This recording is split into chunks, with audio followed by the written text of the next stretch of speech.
Bienvenidos y bienvenidas a Sendas, un podcast por y para la transición ecológica.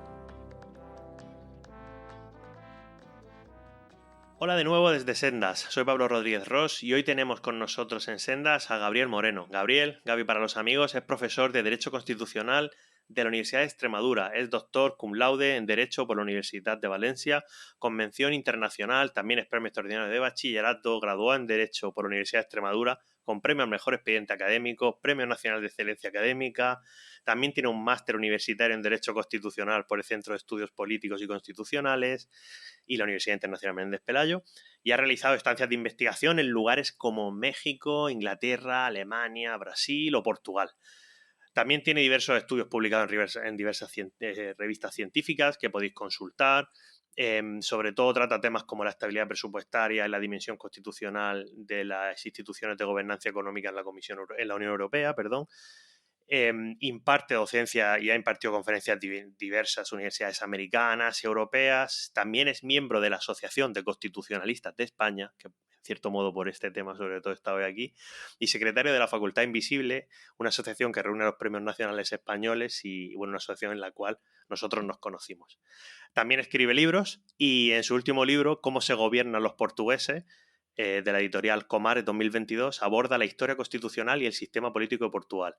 Y bueno, actualmente es investigador principal del proyecto regional que se llama La necesaria reforma del modelo territorial y de las administraciones públicas ante el reto demográfico en Extremadura. ¿Qué tal, Gaby? ¿Me he dejado algo o no? Bueno, no, ha sido completo y muchas gracias por la presentación. Pues nada, oye, un placer tenerte por aquí. Hoy queremos tratar un tema que a mí personalmente me parece muy, muy interesante y hago un poco de contextualización. A partir del año 2014-2015, bueno, en realidad a partir de 2011, a raíz de la crisis económica en nuestro país, en España, ¿no? Desde el punto de vista político, se puso en la esfera pública mucho énfasis en la reforma constitucional. Todo el mundo quería cambiar la Constitución de una manera o la otra, ¿no? La Constitución española. Unos querían cambiarla por una cosa, otros querían cambiarla por otra, querían que fueran para acá, que fuera para allá. Eh, Obviamente yo hablo desde la total ignorancia porque este no es mi campo de profesional y por eso te tenemos hoy aquí, ¿no? Y, sin embargo, en ese contexto, pues hubo voces de distintos partidos políticos que a lo largo de la última década, incluso en el tiempo reciente, pues están hablando de que a lo mejor habría que cambiar la Constitución española de 1978 o modificar algunos de sus títulos, algunos de sus artículos, para incluir la perspectiva del cambio climático. Y yo te quería preguntar lo primero, así desde un punto de vista general, luego iremos un poco más específicamente a la cuestión. ¿Qué te parece a ti esto? Bueno, efectivamente, con la crisis económica y financiera internacional en torno a 2011-2012, hubo un movimiento en España bastante potente, además, en sus momentos más álgidos, que tanto defendía la posibilidad incluso de cambiar por completo la Constitución a través de un proceso constituyente nuevo, que como saben es lo que permite crear de la nada un nuevo texto constitucional y por tanto un nuevo marco de convivencia para todos los españoles en nuestro caso. Y también había un movimiento en paralelo, quizás más moderado, que defendía o defendíamos, porque yo me encartiné ahí, la reforma constitucional como un instrumento para adecuar el texto fundamental a las nuevas necesidades y a los nuevos retos del presente y del futuro. En ese sentido, pues uno de los retos y desafíos principales que tenemos es el cambio climático, sino incluso el desafío más relevante, por supuesto, porque amenaza a nuestra propia forma de existencia. Y dentro de esa posibilidad de cambiar la Constitución, efectivamente se habló de la posibilidad de introducir algunos elementos jurídicos normativos en la Constitución que permitieran hacer frente o combatir de manera más destacada al cambio climático. Es verdad que aquí tenemos que ser un poco cautos porque a veces nos parece que por cambiar la Constitución se cambia la realidad y eso sobre todo es un pecado y un defecto que lastra a quienes nos dedicamos al derecho y a quienes nos dedicamos específicamente al derecho constitucional. Cambiar la Constitución no es una panacea, cambiar la Constitución e incluso tener, me atrevería a decir, una buena Constitución tampoco es panacea de nada.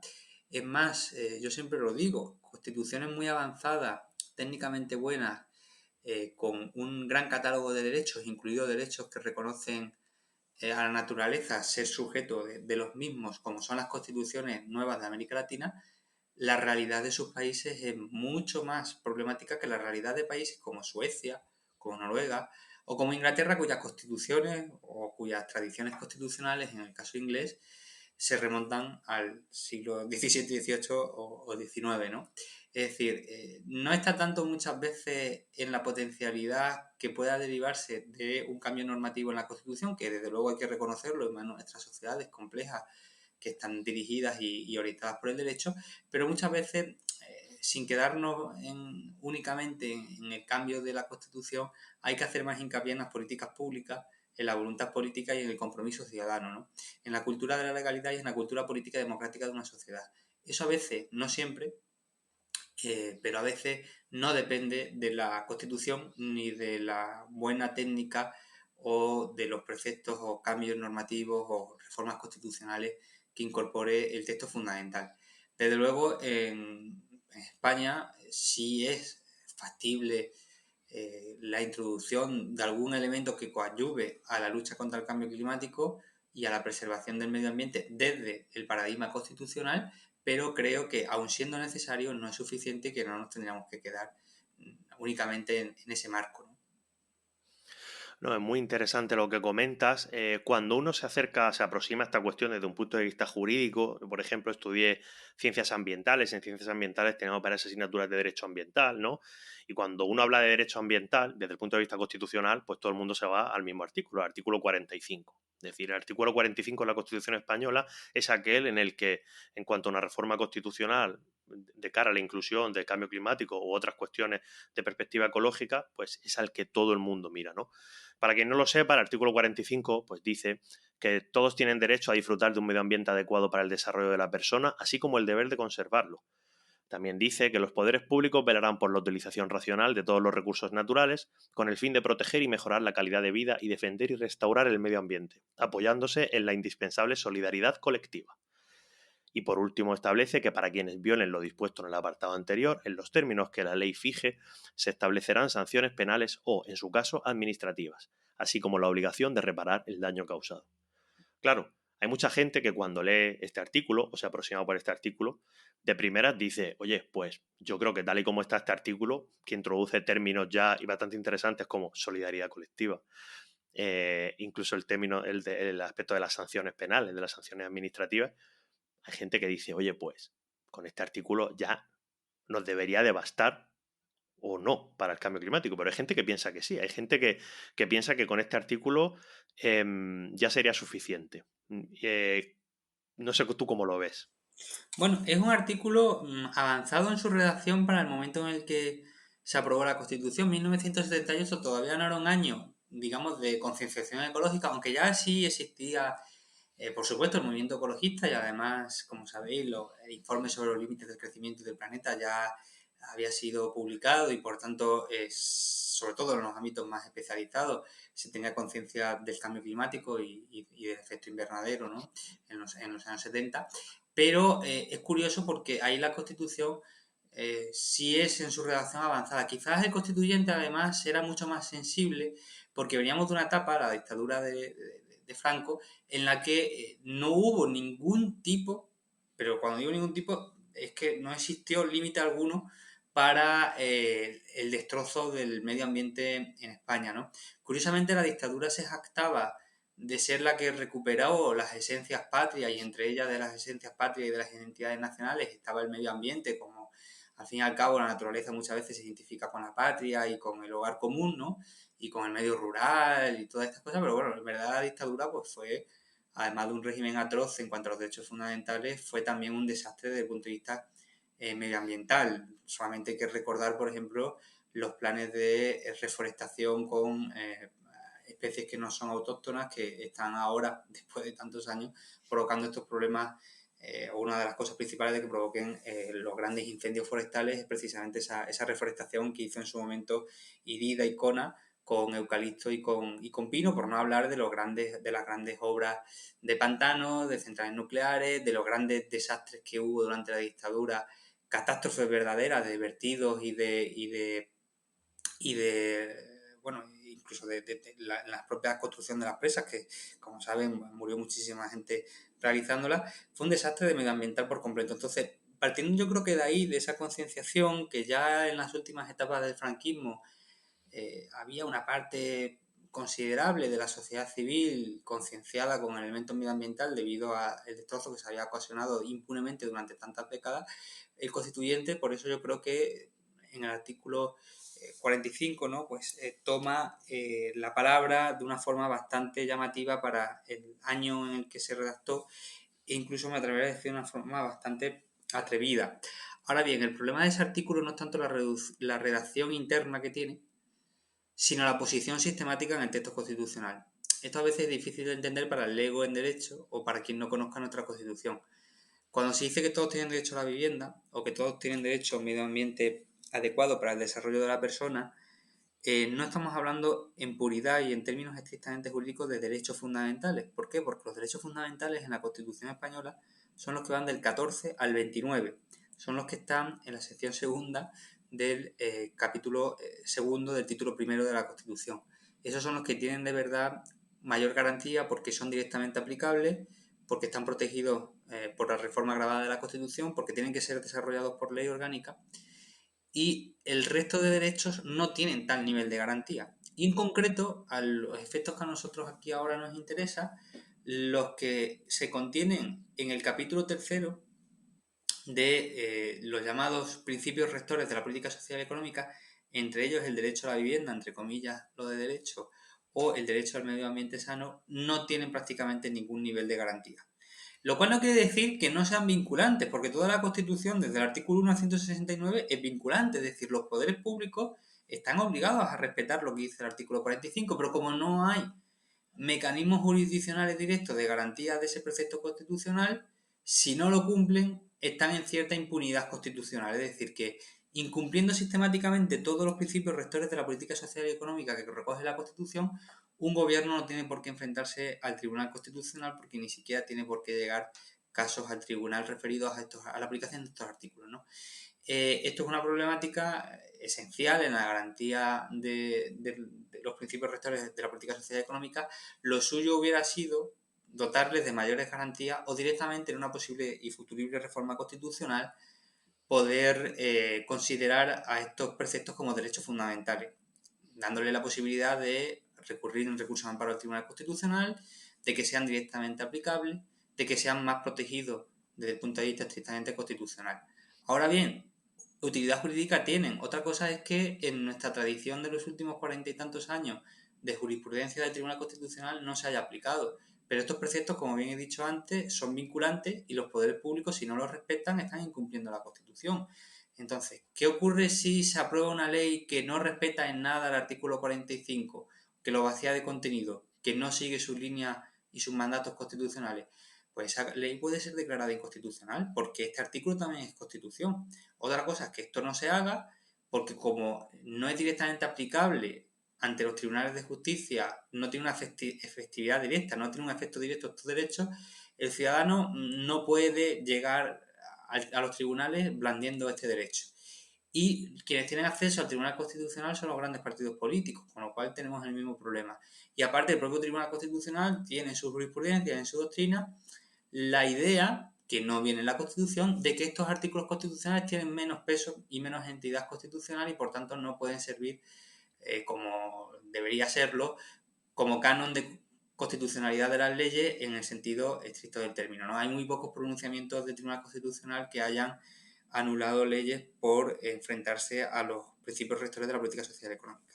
Entonces creo que en una futura reforma constitucional, si ojalá se hiciera, habría que dotar a este artículo de mayores garantías e incluso ver la posibilidad de reformar su contenido para ampliarlo y adecuarlo a las necesidades actuales y a los nuevos retos que en el 1978 no se podían atisbar, ¿no? Aunque ya digo que es un artículo bastante avanzado que además incorpora el término y el concepto de solidaridad colectiva, que a mí me gusta bastante, y también incorpora un deber, porque siempre, y aquí tenemos que tener cuidado, cuando hablamos de constitucionalismo, parece que solamente nos centramos en los derechos, pero también hay deberes. Y los deberes son tan jurídicamente vinculantes desde el punto de vista constitucional como los derechos fundamentales. existe el deber de que todos contribuyan al sostenimiento de los gastos públicos de acuerdo con su capacidad económica. Sin embargo, hay partidos políticos que abiertamente dicen que se pueden aprobar reformas fiscales regresivas que beneficien a los más ricos y dificulten la vida a los más pobres debido a la baja recaudación de impuestos, ¿no? Bueno, eso es un elemento político que puede ser abiertamente contrario a la Constitución española. Si no desde el punto de vista más estricto jurídico constitucional, sí por lo menos desde la interpretación política de la Constitución, porque la Constitución también tiene, más allá de un mandato jurídico, tiene mandatos políticos de actuación, ¿no? Y tiene una serie de valores y de principios que habría que respetar. Y esto pasa igual con el artículo 45. Aquí también hay un deber, que es el deber, dice, de conservar el medio ambiente adecuado para el desarrollo de la persona. Y es un deber que nos afecta a todos como ciudadanos, pero también a los poderes públicos.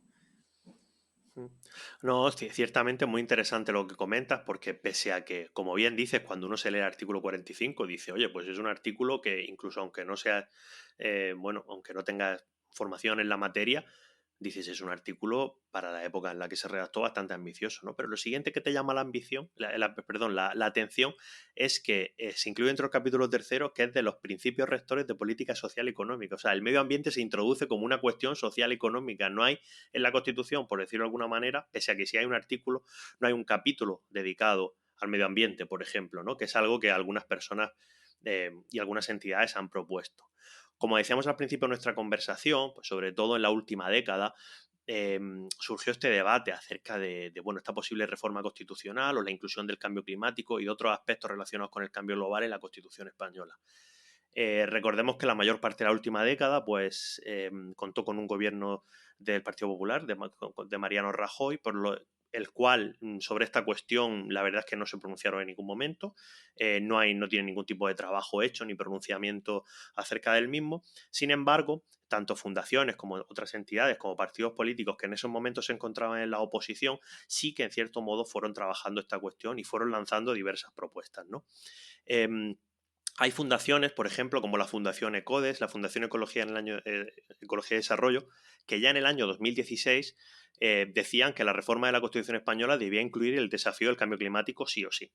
¿Vale? Ellos hablaban de que las negociaciones, porque hablaban de unas negociaciones futuribles, en aquel momento pues parecía que podía haber un acuerdo incluso a tres bandas, en cierto modo, entre PSOE, Podemos y Ciudadanos de cara a hacer una reforma constitucional, se hablaba. Y decían que las negociaciones sobre la reforma constitucional deberían incorporar el mayor desafío que tiene la humanidad, la sostenibilidad y la lucha contra el cambio climático. La propia presidenta del PSOE, Cristina Narbona, en 2018 decía directamente que hay que reformar la Constitución para actuar frente al cambio climático. El derecho a la protección frente al cambio climático es algo que ya recogen otras constituciones. Por lo tanto, ella proponía que se incluyera. Esta propuesta viene de la Comisión Ejecutiva Federal del PSOE, que en aquellos momentos estaba bajo la dirección de Teresa Rivera, actual vicepresidenta tercera del Gobierno y ministra para la Transición Ecológica y Reto Demográfico, en cuyas conclusiones pues ellos proponían reformar la Constitución para introducir tres principios. El principio de sostenibilidad ecológica, el principio de precaución, para evitar riesgos graves o irreversibles, que el principio de precaución es un principio básico del derecho ambiental, o sea que tampoco sería algo excesivamente novedoso. Y luego, en tercer lugar, un principio que sí que es bastante interesante a mi juicio, que era el principio de no regresión. Es decir, que los cambios normativos que se hagan en un país no supongan una regresión desde el punto de vista ambiental. Es decir, no puede hacer una ley ambiental que sea peor, por decirlo de alguna manera, de una manera muy simple, que la anterior, ¿no?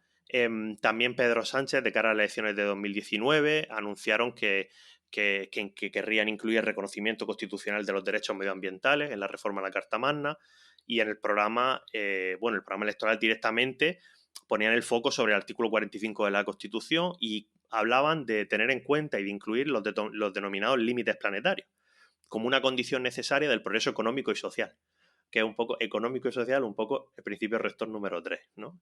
Y el acceso al agua y a la energía como servicios de interés general.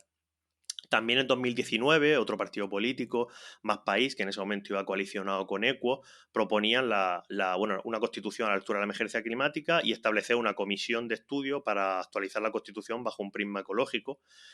Había gente del propio partido o cercana, como el propio padre de Íñigo Errejón, que hablaban de una constitución ecológica. Y luego, bueno, recientemente, estoy haciendo un poco una secuenciación histórica, ¿no?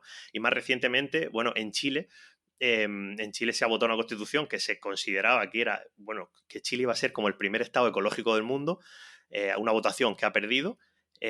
Por lo tanto, bueno, en cierto modo, pues el primer intento de hacer una reforma constitucional o crear una constitución nueva incluyendo este tipo de cuestiones, pues en cierto modo en América Latina, como tú comentabas antes, que es más complejo, pues ha fracasado.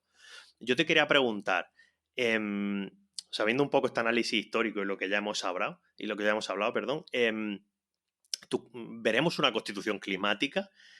Sí o no. Y segundo, ¿qué habría que hacer? Pues yo ya lo sé, pero para que la gente lo sepa, ¿no? ¿Qué habría que hacer para llevar a cabo esta reforma constitucional? Si hubiera voluntad, ¿vale? ¿Cómo se tendría que hacer? Porque hay gente que se piensa también, que habla de la Constitución, perdona, como si cambiarla fuera una cosa muy fácil, bueno, que prácticamente cualquiera llega un día y dice, venga, esto vamos a cambiarlo y ya está, ¿no? Entonces, bueno, esas dos cuestiones. Si veremos una constitución climática y cómo se podría conseguir. Bueno, aquí hay que partir de dos dimensiones que puede tener una constitución. Una como reflejo de la sociedad y otra como vanguardia de los cambios que la sociedad puede liderar. Muchas veces entendemos la Constitución como un instrumento para cambiar a la sociedad desde la norma. Y otras veces se puede entender la Constitución como un reflejo de una sociedad que ya ha cambiado, ¿no?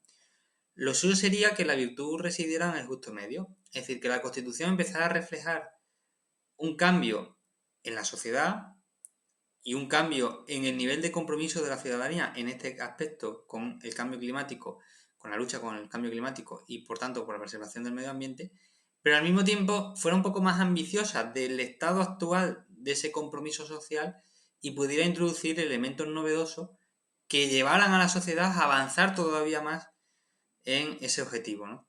Me parece que ahí estaría la virtud de una posible reforma constitucional en el ámbito climático.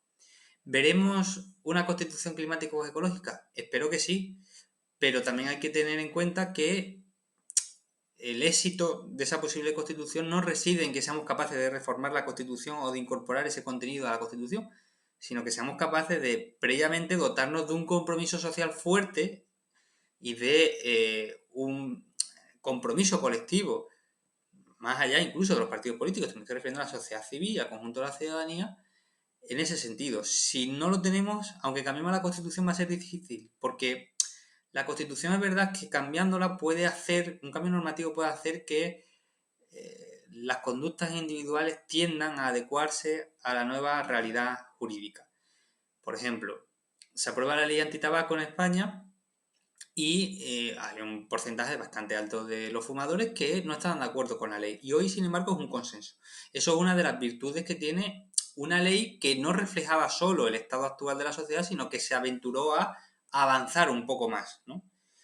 El problema es que si solamente tenemos una ley que avance desde el punto de vista jurídico, pero que no refleje ningún compromiso social previo, poco podemos hacer, ¿no? Entonces me parece que hay que luchar políticamente, socialmente, en ambos aspectos, en el aspecto jurídico-normativo y también en el aspecto de la sociedad civil y del cambio de nuestras propias conductas individuales y, por supuesto, del sistema económico tan disparatado e irracional que nos gobierna, ¿no?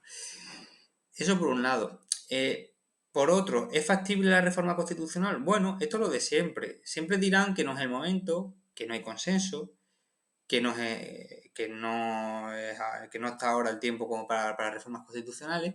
Pero bueno, pero esto siempre se dice. O sea, nunca es el momento y nunca hay consenso. Pero siempre hay que decir algo. Primero, cualquier momento puede ser un momento constituyente o un momento de reforma constitucional y me parece que podríamos estar ahora mismo en uno ya debido a las múltiples crisis que nos acosan.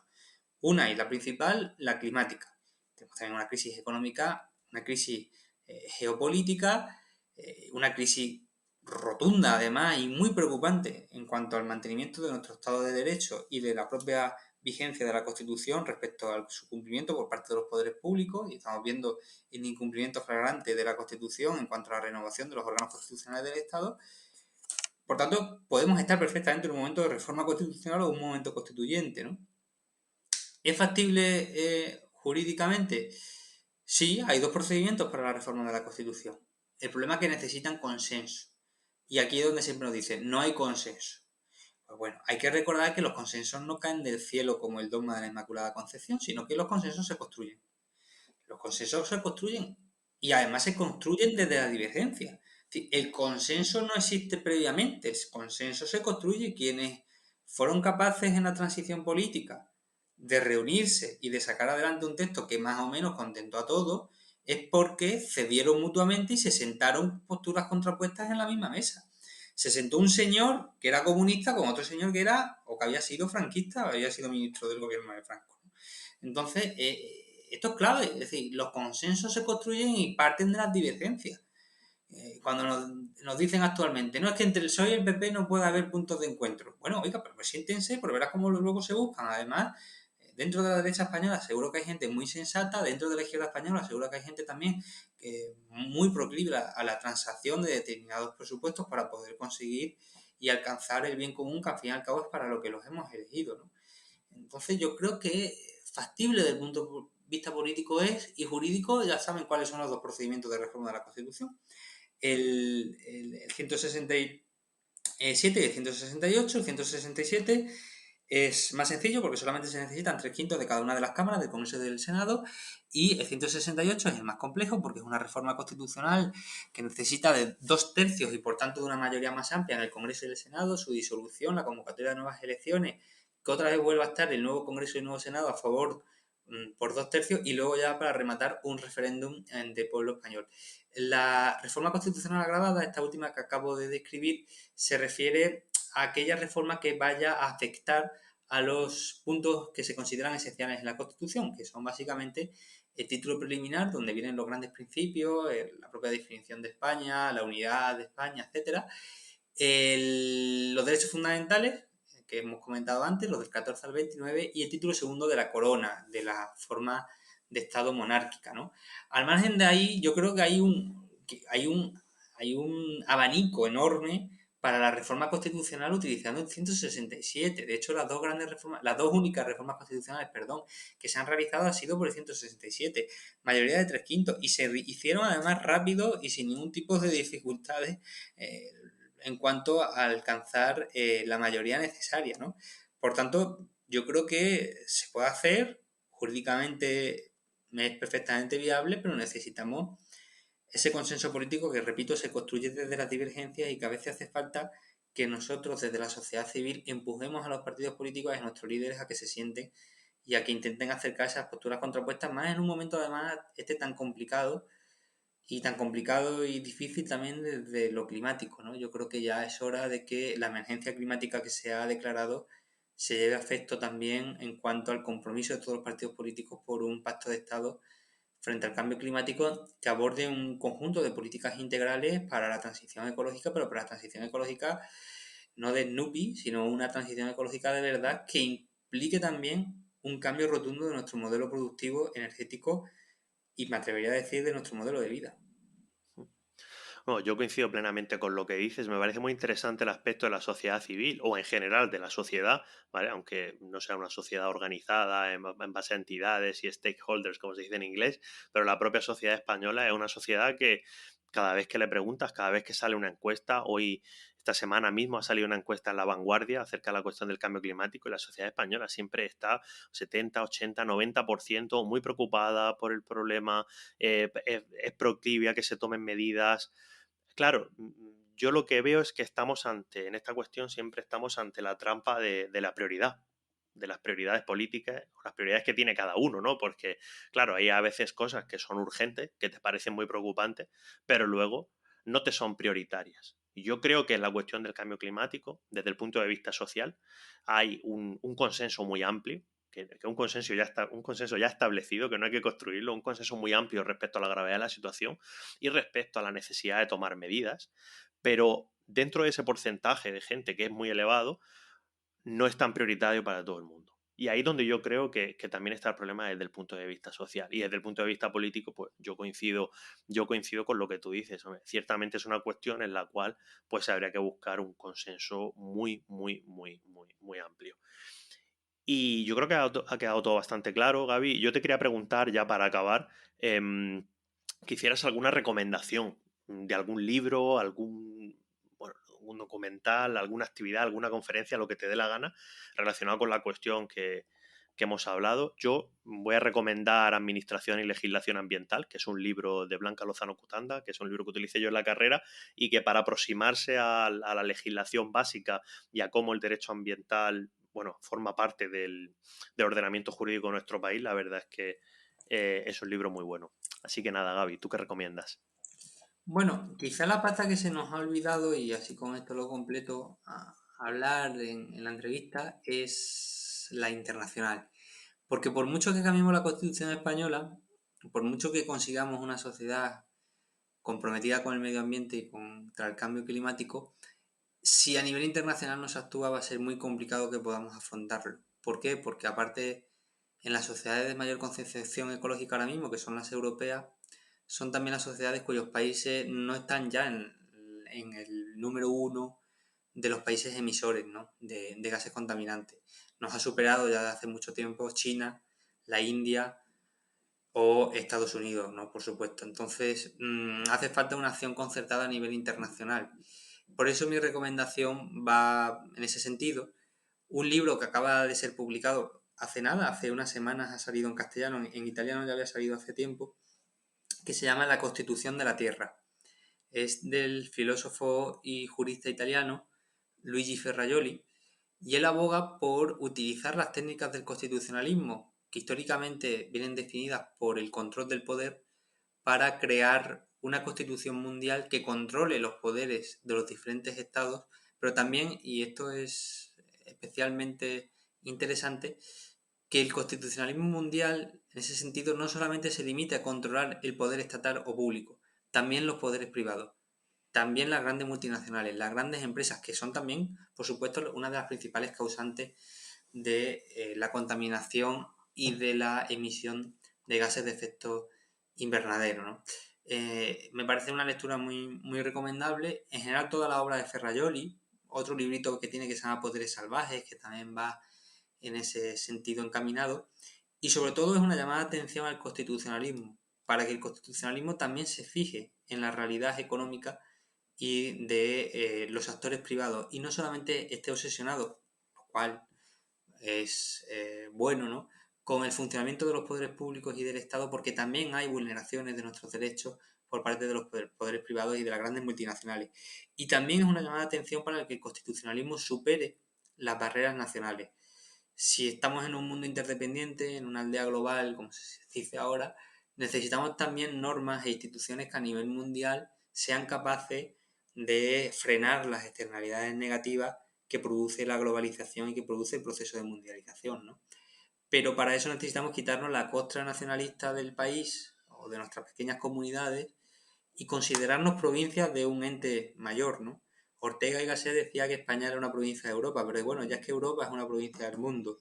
Entonces tenemos que tener esa perspectiva siguiendo además la clásica tradición del cosmopolitismo que nos procede de la tradición estoica de Marco Aurelio, de Séneca, que se decanta en la Edad Media gracias a los grandes pensadores cristianos y que llega a la Ilustración principalmente a través de Kant, ¿no? Kant es el gran autor del cosmopolitismo, un cosmopolitismo que no nos dice que hay que acabar con nuestras raíces o que hay que desprendernos de nuestras adscripciones simbólicas a la tierra en la que nacemos, sino que todo lo contrario, desde la tierra en la que vivimos, en la que nacemos y en la que nos desarrollamos, tenemos que estar también comprometidos por ese próximo lejano, por esa ciudadanía global y por los problemas generales, globales y mundiales, que al fin y al cabo nos van a terminar afectando también a nuestras pequeñas comarcas del Señor de los Anillos, ¿no?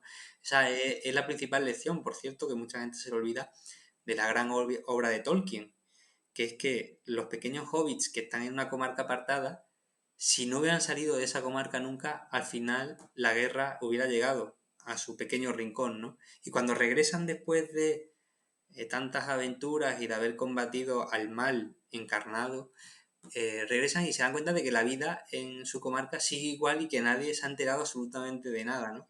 El problema es si no hubieran salido de esa comarca y por tanto la guerra hubiera llegado a su pequeña comunidad. Hay que tener cuidado con esas especies de escapismo, que además yo veo que está aumentando, sobre todo en determinados sectores que podrían ser identificados con la izquierda, que viene a ser una renuncia a que no podemos cambiar la realidad, no podemos cambiar el mundo que nos circunda, no podemos rebasar los intereses de nuestras comunidades nacionales e intentar preocuparnos por lo que pasa más allá de las fronteras, y por tanto nos refugiamos en una especie de idealismo comunitarista de nuestra pequeña tribu y de nuestra provincia, de provincias que pueden ser nuestros pueblos o nuestras comarcas o nuestras comunidades autónomas, me da igual cuál sea el elemento territorial de referencia, ¿no? En ese sentido me parece, ya digo, que la obra de Luigi Ferrajoli hace una llamada de atención sobre esos dos principales problemas del constitucionalismo, su poca relación de preocupación respecto a los poderes privados y su demasiada vinculación al elemento nacional y a las fronteras estatales, ¿no? Por tanto, esa creo que es la recomendación óptima que podría presentar hoy aquí en la entrevista. Bueno, pues desde la Constitución climática a la Constitución ecológica hasta Tolkien, yo creo que hemos tocado todos los temas. Y ya lo ultimísimo, pues si alguien quiere saber más de tu trabajo, de estas cuestiones, porque tú además eres una persona que está muy preocupada por la cuestión climática, la cuestión ecológica y escribes bastante, pues simplemente que le digas a la gente que escuche esto dónde te pueden encontrar. Bueno, yo soy todavía bastante clásico, tengo el correo electrónico siempre abierto y a disposición, no es difícil encontrarlo, gabrielmg@unex.es, o mi perfil está en internet, Gabriel Moreno González, enseguida se encuentra por Google, y luego, bueno, como Pablo también, pues soy bastante activo en Twitter, y mi Twitter, si no me acuerdo mal, es @gabri91mg, ahí también me pueden encontrar, aparte de que tengo una columna en el diario.es y otra en un periódico regional como es El Hoy de Extremadura, y ocasionalmente colaboro en El País. Pues muchísimas gracias por todo, Gaby. Yo creo que ha sido súper interesante y esperemos que no sea la última vez que te pases por aquí. Muy bien, pues muchísimas gracias por la invitación y ha sido un placer también compartir contigo y con los escuchantes, como se dice ahora en la radio, esta serie de preocupaciones. Muchas gracias. Un abrazo. Ya puedes escuchar Sendas en las principales plataformas de podcast y no olvides seguirnos en @sendaspodcast en Twitter e Instagram.